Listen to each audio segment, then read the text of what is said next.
Accusò il marito di averla sfregiata con l'acido, ma non era vero. Lei arrestata, lui tornato in libertà. 26 indagati tra politici e imprenditori, coinvolto anche l'ex sindaco dell'Isola Martello.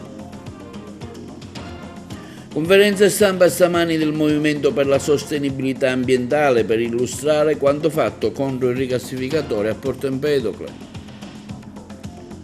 Firmato un protocollo d'intesa tra la Farm Cultural Park di Favara e la Prefettura in tema di accoglienza sugli immigrati. Al via le manifestazioni al Borgo Cala a Tassiculiana. Goal collection della 19ª giornata del campionato di calcio della Serie D, Girone I.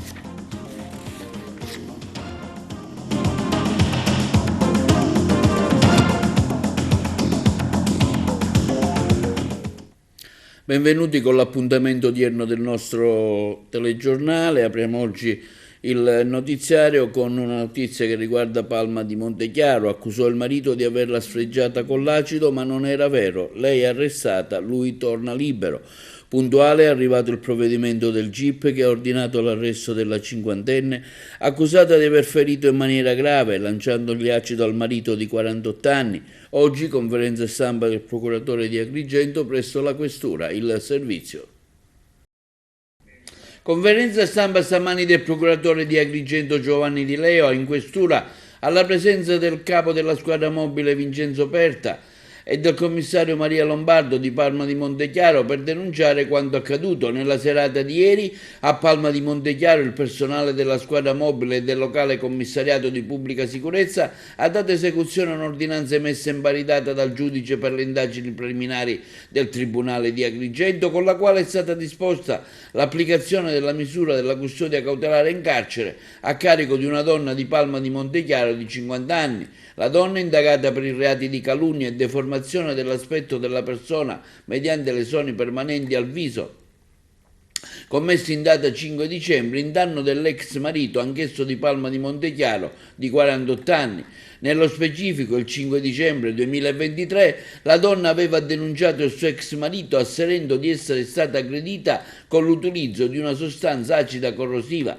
L'uomo era stato tratto in arresto nella quasi flagranza di reato, di tentata deformazione dell'aspetto della persona mediante lesioni permanenti al viso. Le indagini, intraprese immediatamente dalla squadra mobile e dal commissariato di Palma sotto la direzione della Repubblica del Tribunale di Agrigento, hanno portato a rovesciare il quadro accusatorio inizialmente che si era prospettato a carico del marito. Accertare quello che la gente sa e quello che la gente invece dice, che sono due cose profondamente diverse, soprattutto perché normalmente la gente in qualsiasi veste all'autorità giudiziaria o a quella di polizia non dice mai quello che sa, e quindi le intercettazioni restano purtroppo uno strumento investigativo indispensabile ed ineliminabile anche per questi reati.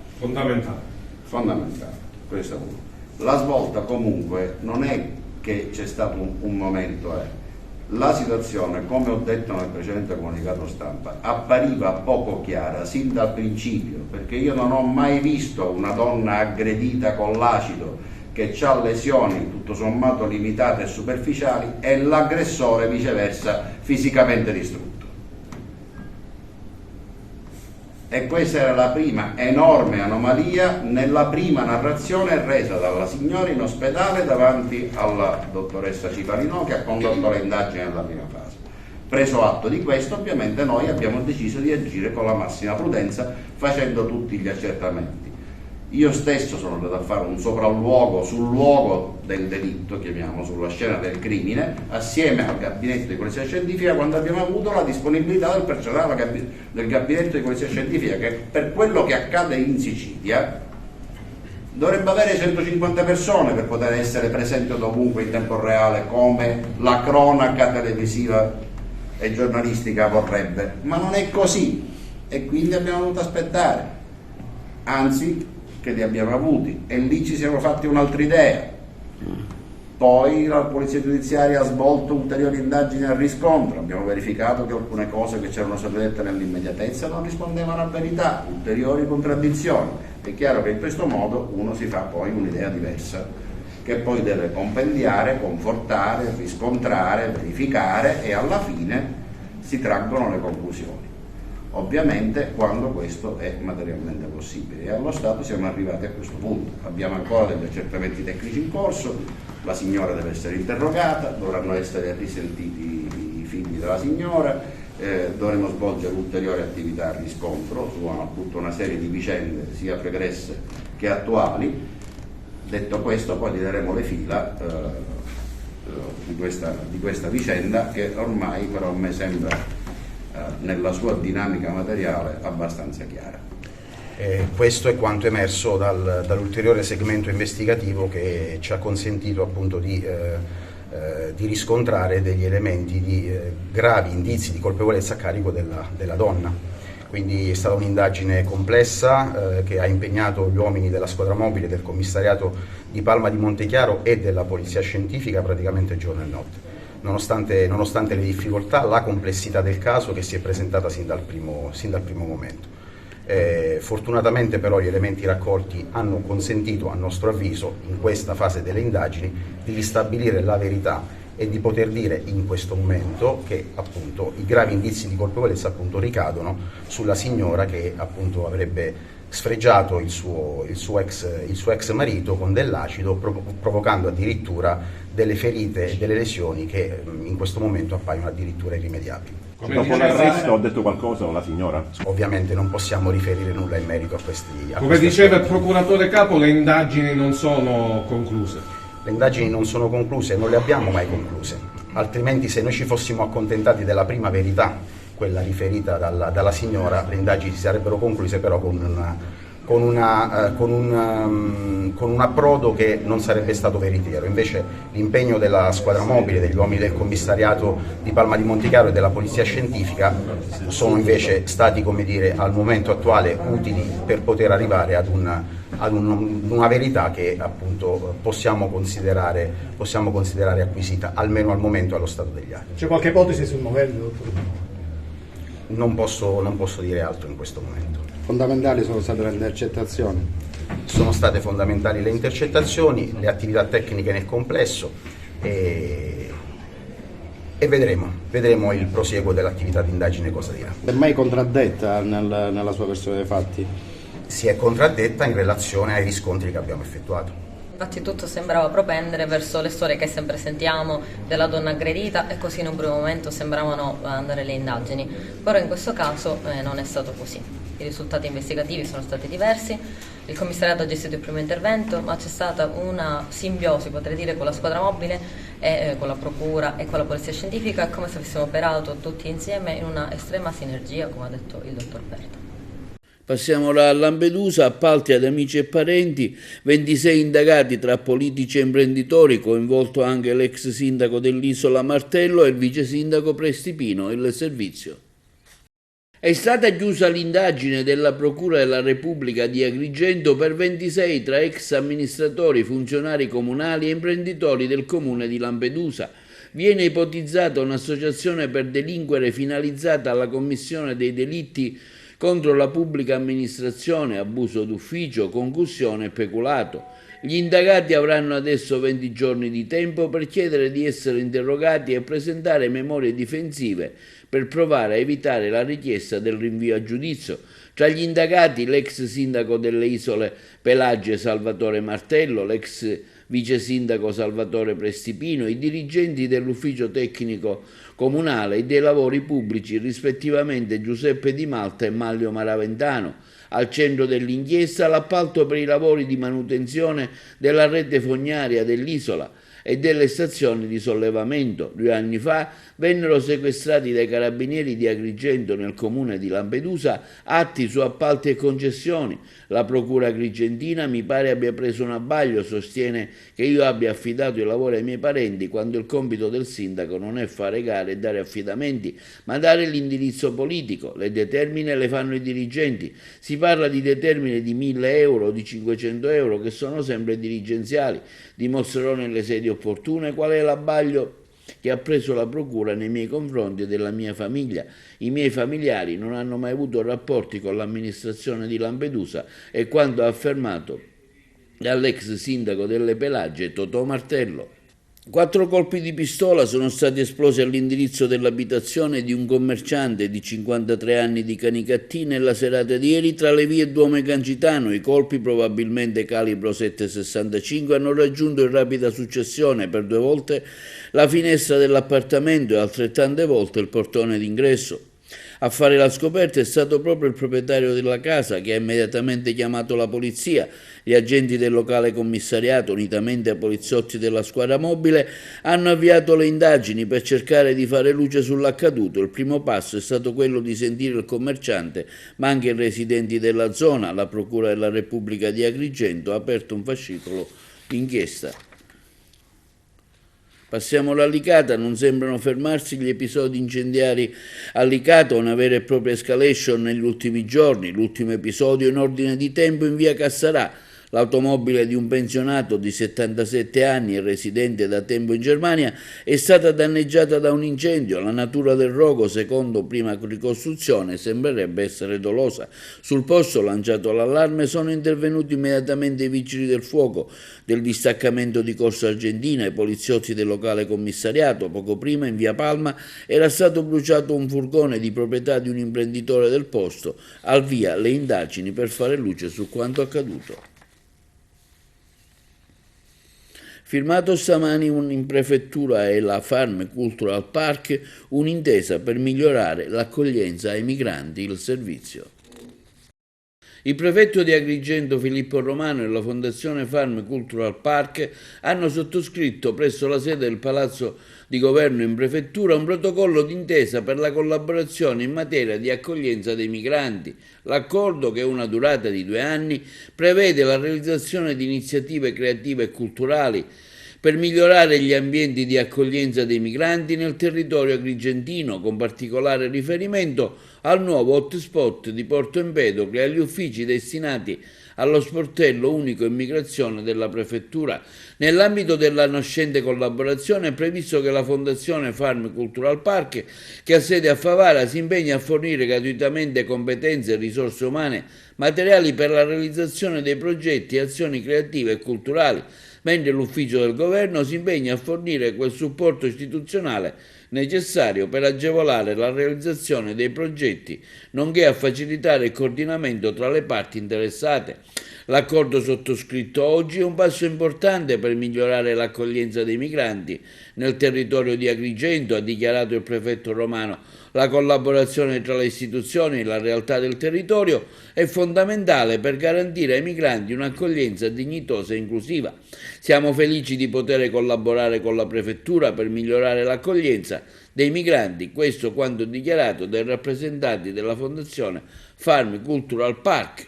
Tra le iniziative previste dal protocollo d'intesa c'è la realizzazione di percorsi di orientamento e accompagnamento per i migranti attraverso attività culturali creative, l'organizzazione di eventi e iniziative di intrattenimento per i migranti al fine di favorire il loro inserimento sociale.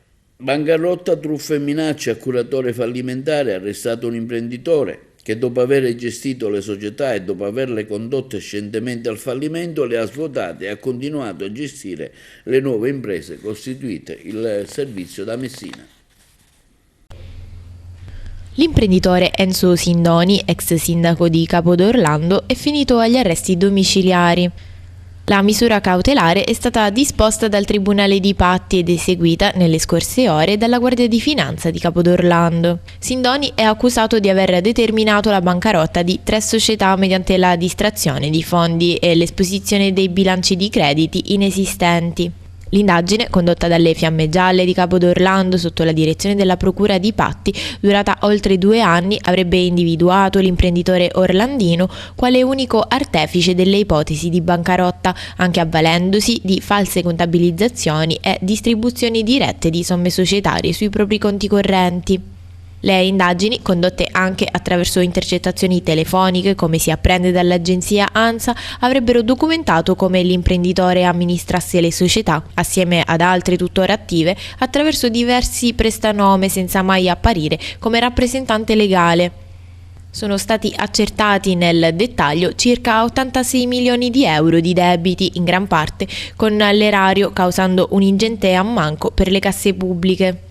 Per l'imprenditore è stato chiesto dalla Procura di Patti il rinvio a giudizio, oltre che per le 3 bancarotte anche per reati tributari, truffa ai danni dello Stato e minaccia rivolta ad un curatore fallimentare. La richiesta della misura cautelare, formulata dal pubblico ministero Andrea Pollonio nel settembre 2022 mentre erano in corso le indagini, è stata respinta nel maggio 2023 dall'ufficio GIP di Patti, che ha ritenuto insussistenti le esigenze cautelari. Il provvedimento è stato poi appellato alla Procura di Patti e al Tribunale del Riesame di Messina, che con ordinanza depositata il 2 agosto scorso lo ha accolto. Sindoni ha fatto ricorso in Cassazione, ma il 15 dicembre scorso l'istanza è stata respinta. Da qui l'esecuzione della misura cautelare. L'indagine ha interessato i conti di società del settore delle comunicazioni, della commercializzazione degli agrumi e della gestione di una società sportiva di basket. Nei prossimi giorni avrà luogo l'interrogatorio di garanzia. Conferenza stampa oggi del Movimento per la Sostenibilità Ambientale per illustrare quanto fatto per il no al rigassificatore a Porto Empedocle. Abbiamo sentito lo stesso coordinatore del movimento, Alessio Lattuca. Alessio Lattuca, Movimento per la Sostenibilità Ambientale, una conferenza stampa ora per illustrare quali sono le azioni del movimento per il no rigassificatore a Porto Empedocle. Abbiamo parecchie strade, stiamo seguendo, una di carattere politico, chiamiamolo, nel senso che abbiamo mandato una lettera al presidente di Enel e all'amministratore delegato in cui con la moral suasion, come dicono gli inglesi, vogliamo convincerli a desistere da un'operazione di per sé negativa, come loro sanno benissimo, posto che il gas nel 2030 non ci sarà più. Quindi abbiamo detto a Scaroni e a Cattaneo, scusate, ma a cosa serve fare questo rigassificatore se fra 5 anni non andrà più bene, e in ogni caso cosa succederà quando sarà finito il gas? Che fine farà questo impianto da 8 miliardi di metri cubi? Andrà ad aggiungersi a tutti gli scheletri che ci sono già a Porto Empedocle? Chi li smaltirà questi impianti? Non c'è nessuna garanzia che questo possa accadere. Nel frattempo, a settembre è arrivato un DA numero 45 a firma di Di Mauro, che è l'assessore per l'energia, con il quale viene prorogata la data di scadenza di un impianto che non è mai iniziato. Cioè, il decreto dice che sono iniziati i lavori non sono mai iniziati perché appena iniziato il cantiere è stato bloccato tempestivamente dalla DDA, che lo ha sequestrato per problemi di mafia che tutti conoscono, no? Questa procedura è continuata per tanti anni, poi è stato derubricato attività di tipo malavitoso comunque perché c'è corruttela, e quindi non è mai iniziato. Oggi dice l'assessore e il presidente della regione, che ha voluto questo decreto, procrastiniamolo di 70 mesi, cioè 70 mesi sono 6 anni circa, quindi bene che vada, se avranno le autorizzazioni, cosa che è improbabile, sarà finito fra 7-8 anni, quando il gas per legge europea non ci sarà più. Quindi ci sono chiesto che senso ha tutto questo? Il buonsenso certamente no. Allora abbiamo fatto una lettera, poi come è stato possibile fare l'urgenza di questa conferenza è proprio questo: come è stato possibile mettere questo decreto? C'è una falsità per cui c'è un abuso evidente. Abbiamo presentato ricorso per questo decreto, quindi lo bloccheremo comunque perché il TAR fortunatamente ragiona in termini diversi dai politici, perché l'ingegnere Rinaldi, sovrintendente della Beni Culturali di Agrigento, dichiara per iscritto, lo metto qui per iscritto in questo decreto, che il rigassificatore a suo dire non avrebbe mai ottenuto il nulla osta paesaggistico, contrariamente a quello che ha dichiarato il suo predecessore Benfari e la dottoressa, professoressa, architetto Caterina, la ex sovrintendente, che aveva anch'essa dichiarato che c'era. Ma Benfari non è che lo dice a parole, lo scrive, e lo scrive anche al Ministero, che c'era un'autorizzazione, un nulla osta paesaggistico. Allora, questo cosa dice? E noi in questa lettera abbiamo mandato a questo Rinaldi, che ha commesso un errore fondamentale, perché provvederemo anche per le denunce su questo, non ci fermiamo solo noi diciamo, ingegnere Rinaldi, il suo collega architetto Michele Benfare, che l'ha preceduta alla direzione della sovrintendenza, ha inviato al servizio UNESCO del Ministero della Cultura, che aveva richiesto notizie dettagliate sullo stato di conservazione dell'area archeologica Agrigento Setonese, una relazione con la nota dell'11 aprile in cui ha riferito il vecchio progetto di costruzione di un impianto di rigassificazione del comune di Porto Empedocle al limite della buffer zone dell'area archeologica di Agrigento è stato oggetto di autorizzazione paesaggistica da parte di questo istituto del 2006, protocollo 2083 del 3/2006, e che l'efficacia di tale autorizzazione è decaduta ai sensi dell'articolo 146,4 del DLGS 42 del 2004. A meno che Benfare non sia uno sprovveduto ad avere scritto queste cose, sono tutte questioni contraddette da questo signore Rinaldi, in questo che sono la premessa di una nota che ha mandato alla regione siciliana, con cui sostiene che il rigassificatore non abbia mai ottenuto questo nulla osta paesaggista.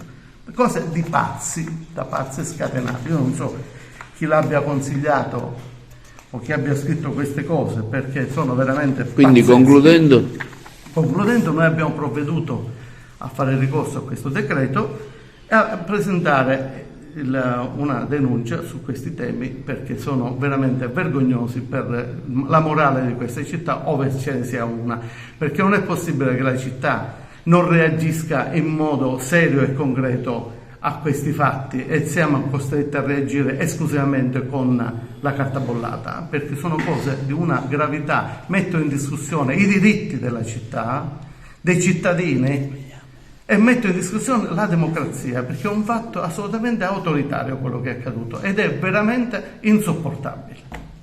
notte di solidarietà di San Silvestro, tra tradizioni e solidarietà. Gli auguri della nostra emittente alla gente.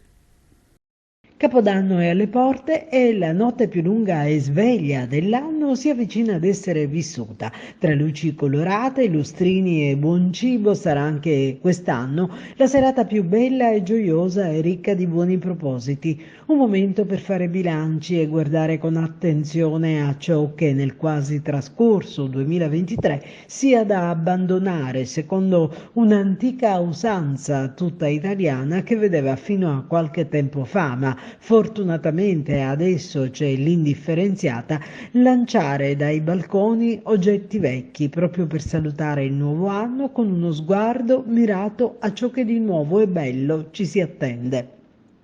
E anche quest'anno tavole imbandite con mise en place organizzate di tutto punto, menu tipici dove non mancheranno i piatti beneaugurali come cotechino e lenticchie, ma anche uva e melograno saranno chicchi di augurio alla prosperità, e poi per chiudere panettoni e pandoro. Tutto da vivere in abiti eleganti e paillette, indossando qualcosa di rosso, trucco e parrucco delle grandi occasioni, balli e musiche caraibiche perché il nuovo anno possa trovare chiunque nella migliore forma e umore possibili. E fin qui è una notte di San Silvestro, poi c'è quella di tanti volontari che scelgono di distribuire pasti ai meno abbienti, fare compagnia ad anziani soli, recarsi ad allietare una casa di riposo, stare con i degenti piccoli e grandi di strutture ospedaliere che lo consentano, insomma una notte di festa per la quale non servono lustrini e paillette, non cibi particolari e rituali da osservare, una notte in cui lontani dalla baldoria c'è gente pronta a donare amore e solidarietà, dedizione ed altruismo, probabilmente la vera essenza di una festa, ciò che diventa fondamentale perché tutti in una società delle disuguaglianze possano godere di quei diritti umani che sono prerogative di ciascuno e che diventano l'augurio di buon 2024 della nostra redazione. A Siculiana al via il Natale medievale al borgo di Calat, l'intervista al sindaco di Siculiana Peppe Zambito.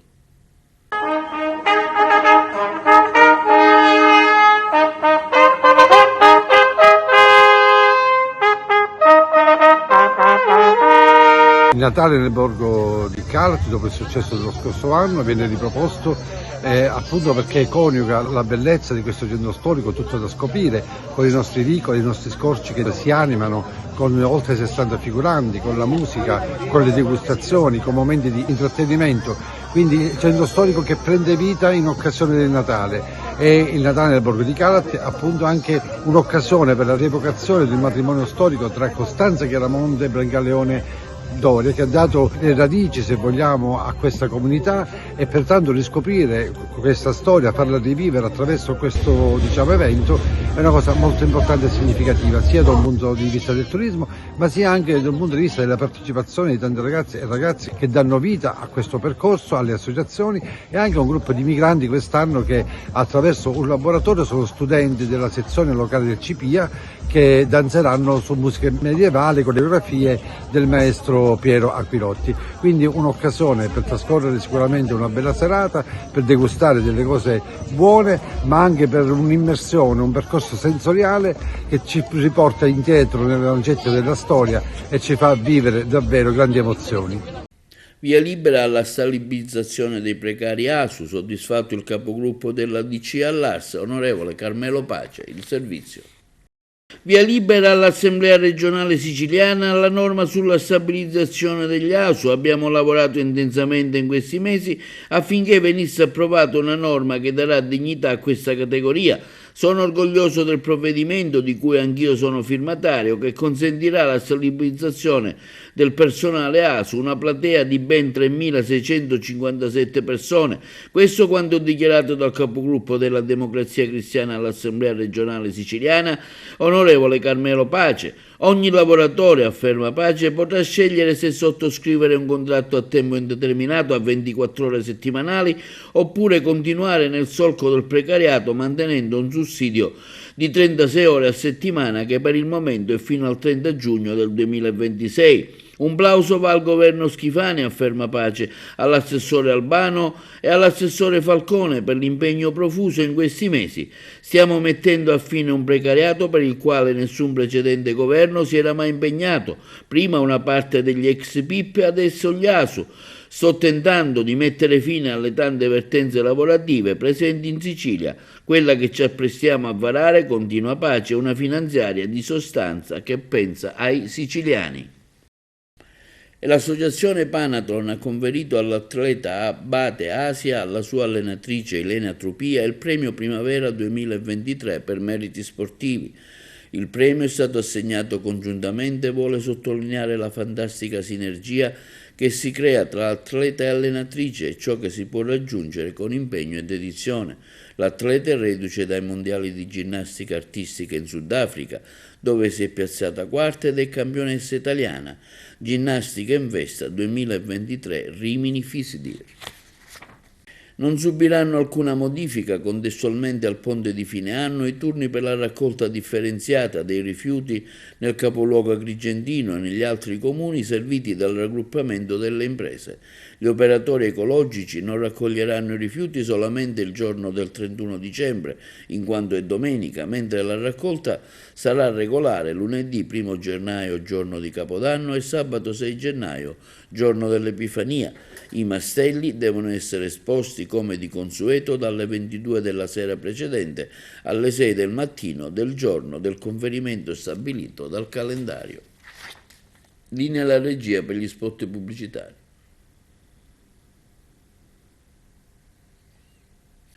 Si conclude con nulla di fatto l'inchiesta sul caro voli, la corrispondenza da Palermo. Nessun addebito alle compagnie aeree per il caro voli in Sicilia. L'autorità garante della concorrenza e del mercato chiude ufficialmente l'istruttoria contro le compagnie accusate dalle associazioni dei consumatori di aver fatto cartello per alzare i prezzi dei biglietti aerei dei voli con la Sicilia.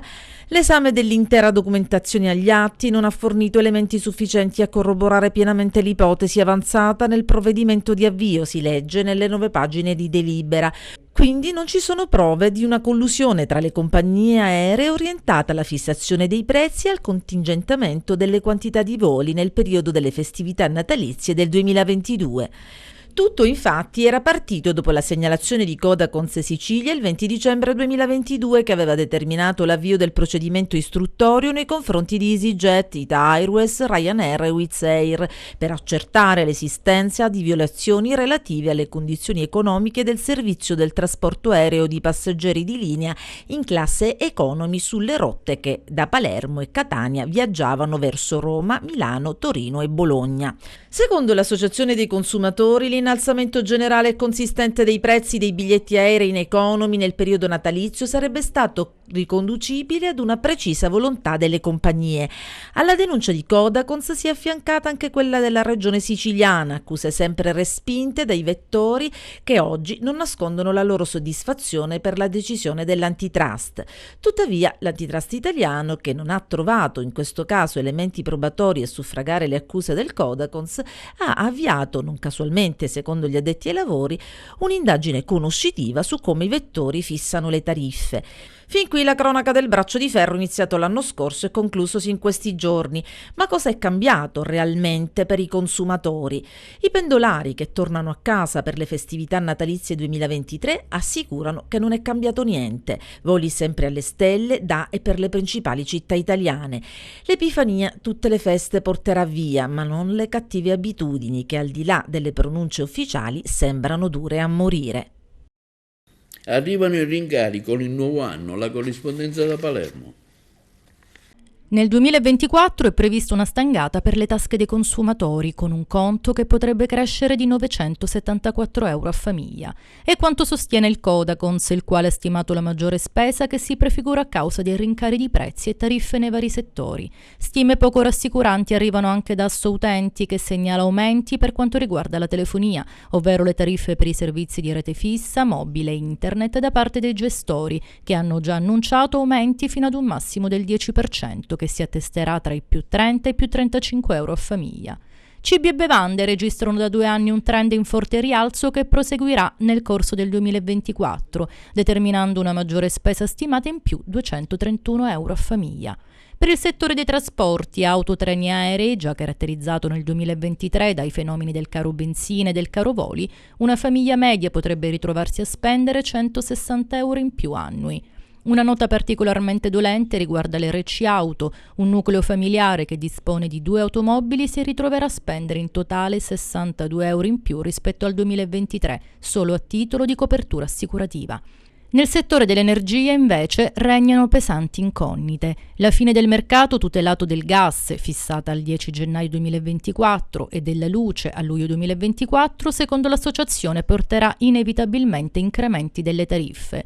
La maggiore spesa potrebbe attestarsi a più 220 euro annui a nucleo.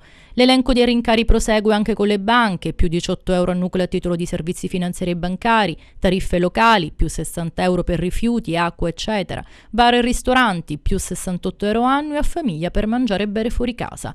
E per concludere anche nel comparto del turismo, con aumenti dei listini che interesseranno strutture ricettive, pacchetti vacanza, stabilimenti balneari e servizi vari, in media più di 120 euro a nucleo. Insomma, insieme al nuovo anno ci aspetta anche una stangata che potrebbe raggiungere la cifra complessiva di 770 milioni di euro. Messina, 1908, la città ricorda il giorno del 28 dicembre che cambiò la sua storia con il tragico evento del terremoto. Questo grido di dolore che si è innalzato dalla nostra città perché tante vittime innocenti sono morte nel sonno o alle prime luci dell'alba mentre si recavano al lavoro, alle loro attività giornaliere, e hanno perso la vita così intere famiglie, ragazzi, giovani, bambini, mamme, papà, anziani a tutte le età. Messina è stata veramente potata nei suoi fiori più belli, nella sua identità culturale. Questa stele commemorativa rappresenta un simbolo che è stato eretto 50 anni dopo il terremoto, quindi nel 58, e che oggi a distanza di 115 anni vogliamo ancora attenzionare per dare risalto a queste vittime del terremoto.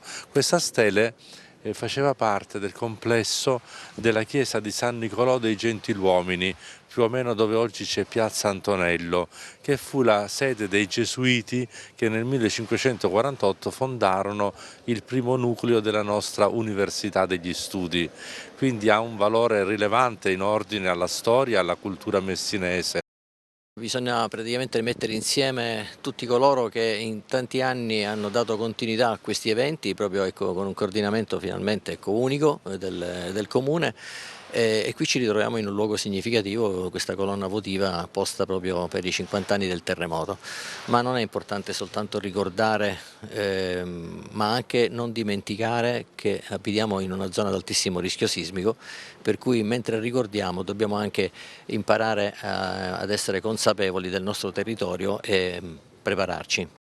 Qui nel 50° del sisma è stata innalzata questa colonna crucifera proprio per ricordare le vittime, ed è un angolo un po' dimenticato di Messina, pur essendo al centro della città, e allora diamo un significato, rinforziamo il significato di questo elemento architettonico che fa parte dei frammenti recuperati dopo il sisma del 1908 e che è posto qui proprio a ricordare l'immane disastro. Passiamo dallo sport, vediamo una selezione dei gol relativi alla 19ª giornata del campionato di calcio della Serie D Girone I, che vede in testa sempre il Trapani. Si è concluso con un nuovo turno infrasettimanale il girone d'andata nel massimo campionato dilettantistico. Nessun colpo di coda ai vertici, divario sempre più netto tra chi sta davanti e non sbaglia un colpo e chi ormai lotta per il raggiungimento di un posto nei playoff o una tranquilla salvezza. Al giro di boa Trapani e Siracusa accomunano l'imbattibilità, una lunga staffetta in testa alla classifica che premia oggi i Granata. 2 i pareggi di troppo per gli azzurri, oggi distanti 4 lunghezze. La nostra goal collection, ultima del 2023, inizia dal successo della capolista sul difficile campo del Città di Sant'Agata. La rete di Marco Palermo, giunta nei minuti di recupero del primo tempo, è un altro chiaro segnale di forza dell'11 guidato da Alfio Torrisi, che timbra la sua 15ª vittoria.